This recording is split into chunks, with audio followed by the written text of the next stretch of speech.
The room at the end of the hall. Part 1. Most of us have a box somewhere. Old photos, school reports, birthday cards, the physical evidence of a life being lived, collected and kept because memory is fragile and we're afraid of losing ourselves to time. But what if someone else had been collecting that evidence for you? What if somewhere, in a room you'd never been to, in a house you'd never visited, every moment of your life had been quietly assembled from your very first days on this earth, all the way to this morning, and you had absolutely no idea? This is the story of Zoe, a 26-year-old woman from Cape Town, South Africa. In the 14 days she spent in a house in Constantia that changed everything she thought she knew about herself, her past, and the questions she had carried her entire life without ever being able to answer. She went in looking for nothing more than 2 weeks of extra income. What she found behind a locked door at the end of an upstairs hallway, nobody has ever been able to explain. Before we get into this, if you're new here, welcome to Untold Disturbing Stories. This is the channel where we tell the stories that don't make the headlines, the ones that stay with you long after you've heard them. Hit subscribe and turn on notifications so you never miss one. And if this kind of story is your thing, you're exactly where you need to be. Now, let's get into it. Zoe grew up in Observatory, one of those old Cape Town neighborhoods where the streets are narrow and the houses are colorful, and life moves at a pace that feels almost deliberate. She was adopted as an infant by a couple who loved her without condition and raised her with every warmth a child could need. A good childhood, a stable one, the kind that produces people who are quietly confident and fundamentally okay with the world. But underneath that stability, there had always been a question she carried, without ever quite putting it into words. The gap at the center of her story, the part of herself she had no access to, no names, no faces, no history, just a blank space where an origin should have been. Her adoptive parents had tried over the years. The records were sealed. The agency that handled the adoption had long since closed. Every road ended in the same wall.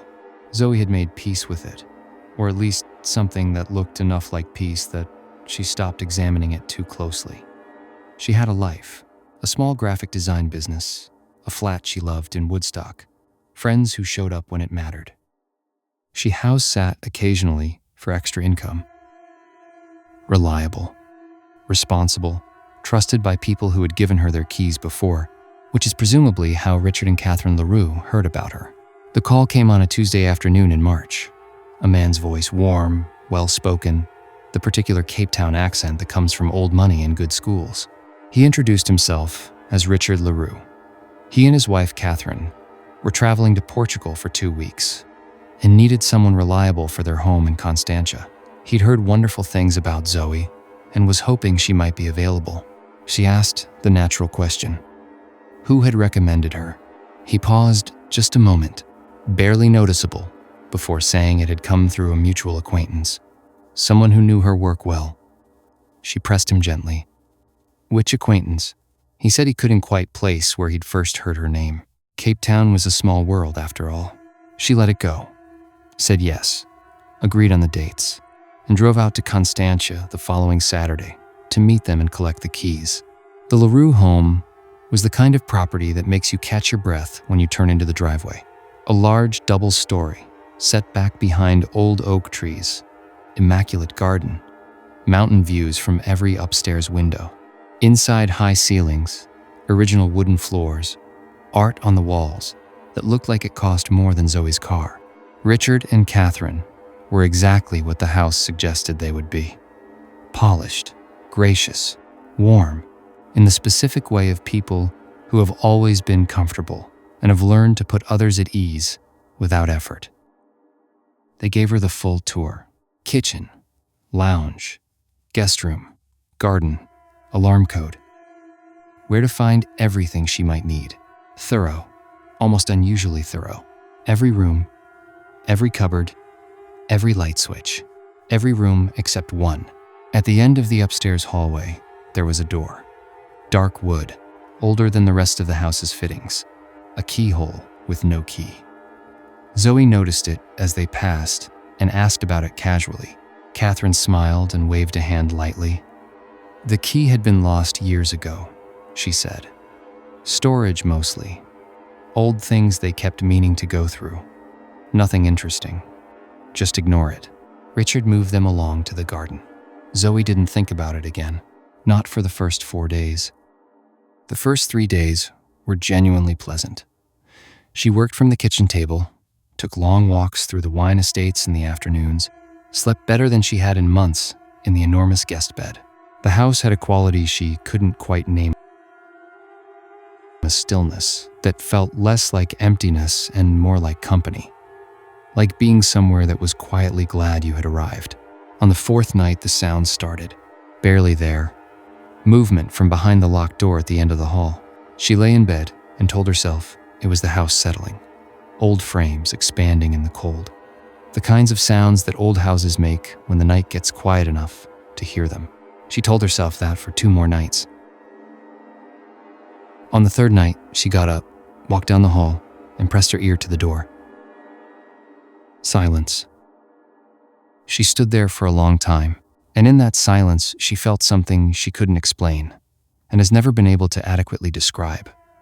Not fear exactly, but the specific feeling of being on the other side of something important, like a door in more ways than one. In the morning, she called a locksmith. He had it open in under 4 minutes. She tipped him, waited until his van had gone, and turned back to the door. It swung inward slowly, the way old doors do when a house isn't quite level. The room was bare. No furniture, no boxes, no storage. Just wooden floorboards and white walls, and the smell of a space that hadn't had fresh air in a very long time. She stepped inside and turned to look at the wall behind her. It took her a full moment to understand what she was seeing. The wall was covered floor to ceiling, edge to edge in photographs, hundreds of them, printed and mounted with a precision that felt deliberate and careful and deeply considered, arranged in a grid that left not 1 inch of wall untouched. She stepped closer. The photographs were of her. Every single one. She started on the left, where the photographs began, and followed them across the room the way you read a page, and what she was reading was her entire life, laid out in front of her in careful sequence. A baby, days old at most, wrapped in a white hospital blanket. She knew it was her, the way you know your own face, even in the earliest images. A toddler in a garden she didn't recognize, sitting in the grass, laughing at something outside the frame. A small girl in her primary school uniform walking through gates she recognized immediately.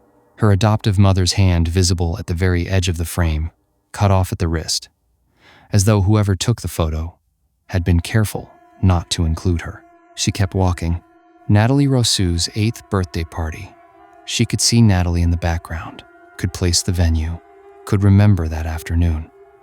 The photo taken through the window from outside. A school sports day. The Cavendish food court, with high school friends, shot from an upper level. Walking home alone, photographed from behind. She was crying now. She kept walking. Her matric dance. University. A road trip to Hermanus. She remembered that trip, remembered the beach, remembered feeling completely free that weekend. There she was on that beach, photographed from the dunes above. She hadn't seen anyone in those dunes. Her Woodstock flat, shot through her own living room window. Her parents' home in Observatory, on what she recognized as last Christmas, the wreath on the door her mother put up every year. She was near the end of the wall now. The most recent weeks of her life. Arriving at this house last Saturday, suitcase in hand, looking up at the front door, working at the kitchen table 2 days ago, walking in the garden yesterday afternoon, and then the last photograph. She was standing in this room, seconds ago, looking at this wall, taken from behind her. She didn't turn around. She ran. The police arrived within 15 minutes. They walked upstairs. They opened the door at the end of the hall. The room was empty. No photographs, no marks on the walls, no evidence that anything had ever been in there at all. And when Zoe started digging into who Richard and Catherine LaRue really were, what she found changed everything. Because that room wasn't built for a stranger, and those photographs weren't taken by someone who was watching her. They were taken by someone who loved her. Part 2 is already up, link in the description, and I promise you, you are not ready for it. If this story got under your skin, hit like, leave a comment, and subscribe to Untold Disturbing Stories. Every week we tell the stories that don't make the headlines, the ones that stay with you. Part 2, right now, go.